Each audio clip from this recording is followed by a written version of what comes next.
ಮಾಜಿ ಮುಖ್ಯಮಂತ್ರಿ ಡಿ. ದೇವರಾಜ ಅರಸು ಅವರನ್ನು ರಾಜ್ಯದ ಜನತೆ ದೇವರಂತೆ ಕಾಣ್ತಿದ್ರು. ಆದರೆ ಸಿದ್ದರಾಮಯ್ಯ ಜನರಿಗೆ ಟೋಪಿ ಹಾಕುವ ಮುಖ್ಯಮಂತ್ರಿಯಾಗಿದ್ದು ದಿವಾಳಿ ಭಾಗ್ಯ ನೀಡಿದ್ದಾರೆಂದು ಕೊಡಗು ಮೈಸೂರು ಕ್ಷೇತ್ರದ ಮಾಜಿ ಸಂಸದ ಪ್ರತಾಪ್ ಸಿಂಹ ವ್ಯಂಗ್ಯವಾಡಿದ್ದಾರೆ. ಮುಖ್ಯಮಂತ್ರಿಯಾಗಿ ಹೆಚ್ಚು ದಿನ ಆಡಳಿತ ನಡೆಸಿದ ಡಿ. ದೇವರಾಜ ಅರಸು ಅವರ ದಾಖಲೆಯನ್ನು ನಾನು ಮುರಿಯುತ್ತಿದ್ದೇನೆ ಎಂಬ ಸಿಎಂ ಸಿದ್ದರಾಮಯ್ಯ ಹೇಳಿಕೆಗೆ ಮಡಿಕೇರಿಯಲ್ಲಿ ಪ್ರತಿಕ್ರಿಯಿಸಿದ ಪ್ರತಾಪ್ ಸಿಂಹ, ಡಿ. ದೇವರಾಜ ಅರಸು ನಮ್ಮನ್ನಗಲಿ 4 ದಶಕಗಳೇ ಕಳೆದಿದ್ದರೂ ಕರ್ನಾಟಕಕ್ಕೆ ಅವರು ನೀಡಿದ ಕೊಡುಗೆಯನ್ನು ಇಂದಿಗೂ ಜನ ಸ್ಮರಿಸುತ್ತಾರೆ. ಆದರೆ ಸಿಎಂ ಸಿದ್ದರಾಮಯ್ಯ ಕುರ್ಚಿಯಲ್ಲಿ ಕುಳಿತು ಸಮಯ ಕಳೆದಿದ್ದಾರೆ. ಆಡಳಿತಾವಧಿಯಲ್ಲಿ ಅತಿ ಹೆಚ್ಚು ಸಾಲ ಮಾಡಿರುವುದೇ ಸಿದ್ದರಾಮಯ್ಯ ಕೊಡುಗೆ. ಕಾಂಗ್ರೆಸ್ ಸರ್ಕಾರದಿಂದ ಸಾರಿಗೆ ವ್ಯವಸ್ಥೆಯೇ ದಿವಾಳಿ ಆಗೋಗಿದೆ ಎಂದರು. ಗ್ಯಾರಂಟಿ ಯೋಜನೆಗಳ ಪ್ರಯೋಜನ ಜನರಿಗೆ ಸಿಕ್ಕಿಲ್ಲ.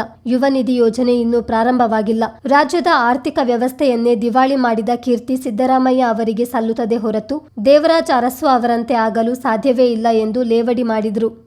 ಗುಣಗಾನವನ್ನು ಇವತ್ತು ಜನ ಮಾಡ್ತಾರೆ ಅಂತಂದರೆ ಆ ವ್ಯಕ್ತಿಯ ವ್ಯಕ್ತಿತ್ವ ಅಂಥದ್ದಿರ್ಬೋದು, ಆ ವ್ಯಕ್ತಿಯ ಕೊಡುಗೆ ಅಂಥದ್ದಿರ್ಬೋದು. ಅವರು ನಮ್ಮನ್ನಾಗಲೇ 4 ದಶಕಗಳಾಗ್ತಾ ಬಂದ್ರೂ ಕೂಡ ಜನ ಇವತ್ತು ಕೂಡ ಪ್ರೀತಿಯಿಂದ ದೇವರಾಜ ಅರಸು ದೇವರು ನಮಗೆ ಅಂತ ಹೇಳ್ತಾರೆ ಅಂತ ಹೇಳಿದರೆ ಆ ಮನುಷ್ಯನ ಕಾಂಟ್ರಿಬ್ಯೂಷನ್ ಏನು ಅನ್ನೋದನ್ನು ನಾವು ಅರ್ಥ ಮಾಡ್ಕೊಳ್ಬೇಕು. ಸುಮ್ಮನೆ ಕುಂತರೂ ಏಜ್ ಆಗ್ಬಿಡುತ್ತೆ. ಚೇರಲ್ಲಿ ಕುಂತಿದ್ದಾರೆ, ಇವರೂ ಕೂಡ ಆ ಟೈಮನ್ನು ಕಳೆದ್ಬಿಟ್ಟಿದ್ದಾರೆ ಅಷ್ಟೇ.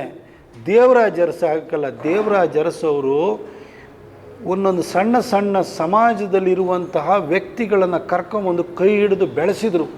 ಹೊಸ ತಲೆಮಾರಿನ ನಾಯಕರುಗಳನ್ನು ಕೊಟ್ಟರು. ಉಳುವವನೇ ಭೂಮಿ ಬೊಡೆಯ ಅಂತೇಳಿ ಹೇಳ್ಬಿಟ್ಟು ಯಾರ್ಯಾರು ಲ್ಯಾಂಡ್ಲೆಸ್ ಲೇಬರರ್ಸ್ ಥರ ಆಗಿ ಕೆಲಸವನ್ನು ಮಾಡ್ತಿದ್ರು, ಗುತ್ತಿಗೆ ಕೆಲಸ ಮಾಡ್ತಾಯಿದ್ರು, ಅವರಿಗೆ ಆಸ್ತಿಯ ಹಕ್ಕನ್ನು ಕೊಟ್ಟರು. ಹಾಗಾಗಿ ಇವತ್ತು ದೇವರಾಜ ಅರಸುವರನ್ನು ನೆನಪು ಮಾಡ್ಕೊಳ್ತಾರೆ.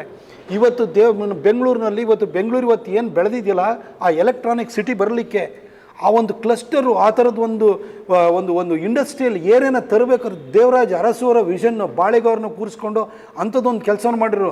ಇವತ್ತು ಬೆಂಗಳೂರಿನ ಅಭಿವೃದ್ಧಿಗೆ ಅವರು ಕೊಡುಗೆನ ಕೊಟ್ಟರು. ದೇವರಾಜ ಅರಸು ನೀವೊಂಥರ ಕರ್ನಾಟಕದ ರಾಜಕಾರಣದಲ್ಲಿ ಬಹಳಷ್ಟು ಮುಖ್ಯಮಂತ್ರಿಗಳು ಒಳ್ಳೊಳ್ಳೆ ಕೊಡುಗೆ ಕೊಟ್ಟಿದ್ದಾರೆ. ಬಟ್ ದೇವರಾಜ ಅರಸಿದಾರಲ್ಲ, ಅವರು ಸಾಮಾನ್ಯ ಹೋಲಿಕೆಗಳಿಗೆ ಮೀರಿದಂತಹ ವ್ಯಕ್ತಿತ್ವವರು ಸರ್. ಅವರಿಗೆಲ್ಲ ನೀವು ಹೋಲಿಸ್ಕೊಳ್ಬೇಡಿ. ನಿಮ್ದು ಏನು ಸರ್ ಕಾಂಟ್ರಿಬ್ಯೂಷನ್ ನೀವು ಹೇಳಿ ಸರ್. 5 ವರ್ಷ ಹಿಂದೆ ಮುಖ್ಯಮಂತ್ರಿ ಆಗಿದೆ. ಕರ್ನಾಟಕದ ಇತಿಹಾಸದಲ್ಲಿ ಅತಿ ಹೆಚ್ಚು ಮೊದಲನೇ ಟರ್ಮಲ್ಲಿ ಅತಿ ಹೆಚ್ಚು ಸಾಲ ಮಾಡಿದವ್ರು ನೀವು, 2ನೇ ಟರ್ಮಲ್ಲಿ ಅತಿ ಹೆಚ್ಚು ಸಾಲ ಮಾಡ್ತಿರೋರು ನೀವು. ಇದಾ ನಿಮ್ಮ ಕಾಂಟ್ರಿಬ್ಯೂಷನ್ನು? ಅನ್ನಭಾಗ್ಯ ಅಂತ ಹೇಳ್ತೀರಿ. ಅನ್ನಭಾಗ್ಯ ನಿಮ್ದಲ್ಲ ಸರ್ ಸಿದ್ದರಾಮಯ್ಯನವರೇ. ಅನ್ನಭಾಗ್ಯ ನಿಮ್ದಲ್ಲ, ನಿಮ್ಮ UP ಅದು ಅಲ್ಲ. 2000ನೇ ಇಸ್ವಿನಲ್ಲಿ ಜಗತ್ತಿನ ನಾಯಕರು ವಿಶ್ವಸಂಸ್ಥೆಯ ಸೂರಿನಡಿ ಒಂದು ಕಡೆ ಸೇರಿಕೊಂಡು ಜಗತ್ತು ಹೊಸ ಮಿಲೇನಿಯಮ್ಮಿಗೆ ಹೋಗ್ತಾ ಇದೆ. ಹಾಗಾಗಿ ನಾವು ಈ ಹೊಸ ಮಿಲೇನಿಯಮ್ನಲ್ಲಿರುವಂತಹ ಸವಾಲುಗಳು ಏನು ಅನ್ನೋದನ್ನು ಗುರುತಿಸಬೇಕು ಅಂತ ಒಂದು ಮೀಟಿಂಗ್ ಮಾಡಿರು.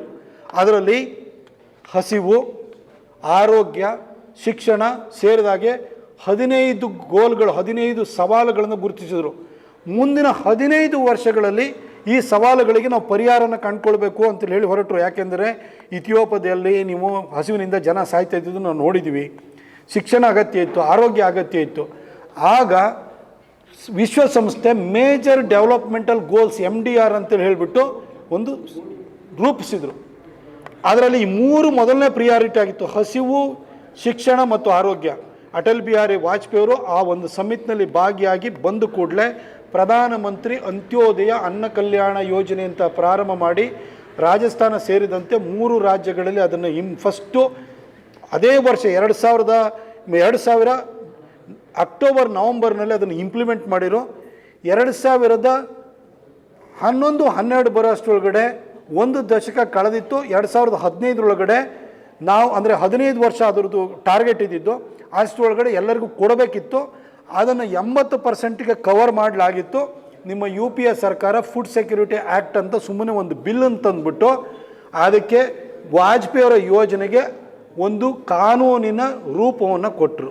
ಅದೇ ಟೈಮಲ್ಲಿ 2013ರಲ್ಲಿ ನೀವು ಮುಖ್ಯಮಂತ್ರಿಯಾಗಿ ಬಂದರೆ ಕೇಂದ್ರ ಸರ್ಕಾರ 32 ರೂಪಾಯಿಗೆ ಅಕ್ಕಿ ಖರೀದಿ ಮಾಡಿ 29 ರೂಪಾಯಿನ ತಾನು ಭರಿಸ್ಬಿಟ್ಟು 32 ರೂಪಾಯಿ ಖರೀದಿ ಮಾಡಿ 2 ರೂಪಾಯಿಗೆ ರಾಜ್ಯ ಸರ್ಕಾರ ಕೊಡ್ತಿತ್ತು. ನೀವು 2 ರೂಪಾಯಿನ ತೆಗೆದುಬಿಟ್ಟು 1 ರೂಪಾಯಿ ಕೊಟ್ಟರು, ರೂಪಾಯಿಗೆ 1 kg ಅಕ್ಕಿ ಅನ್ನಭಾಗ್ಯ ಅಂತ ನಿಮ್ಮ ಫೋಟೋ ಹಾಕೊಂಡ್ರಿ. ಅಷ್ಟೇ ಸರ್ ಆಗಿರೋದು.